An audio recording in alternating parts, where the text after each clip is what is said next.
لبيك اللهم لبيك لبيك لا شريك لك لبيك। দর্শক, মুসলিম উম্মার সবচেয়ে পবিত্র স্থান মক্কা ও মদিনা। লাখ লাখ ধর্মপ্রাণ মুসলমান প্রতি বছর সেখানে যান পবিত্র হজ পালনের উদ্দেশ্যে। কিন্তু এই পবিত্র যাত্রায় অনেকেই অসুস্থ হয়ে পড়েন। এবছরও তার ব্যতিক্রম হয়নি। ইতোমধ্যেই ১১৮ জন বাংলাদেশি হজযাত্রী চিকিৎসা নিয়েছেন এবং বর্তমানে আরও ৩৬ জন হাসপাতালে ভর্তি আছেন।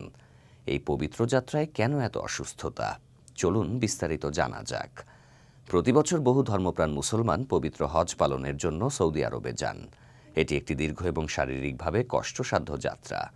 মঙ্গলবার ধর্ম মন্ত্রণালয়ের হজ ব্যবস্থাপনা পোর্টালের বুলেটিন থেকে জানা গেছে, চলতি বছর হজ পালনে সৌদি আরবে গিয়ে মোট ১১৮ জন বাংলাদেশি হজযাত্রী দেশটির সরকারি হাসপাতাল থেকে চিকিৎসা নিয়েছেন এবং বর্তমানে ৩৬ জন হজযাত্রী এখনও হাসপাতালে চিকিৎসাধীন।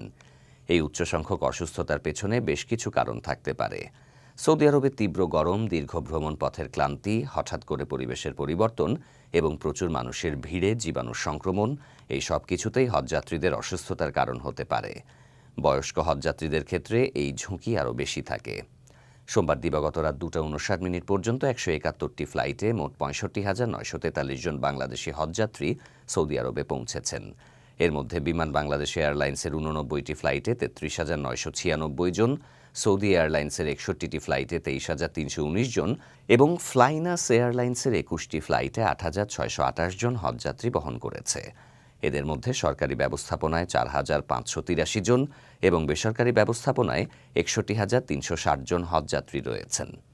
এই পবিত্র যাত্রায় ইতোমধ্যেই ১১ জন বাংলাদেশি হজযাত্রীর মৃত্যু হয়েছে। তাদের মধ্যে ১০ জন পুরুষ এবং ১ জন নারী। মক্কায় মারা গেছেন ৫ জন এবং মদিনায় ৬ জন। সর্বশেষ গত ২৫শে মে চাঁদপুরের কচুয়ার বশির হোসাইন মৃত্যুবরণ করেছেন।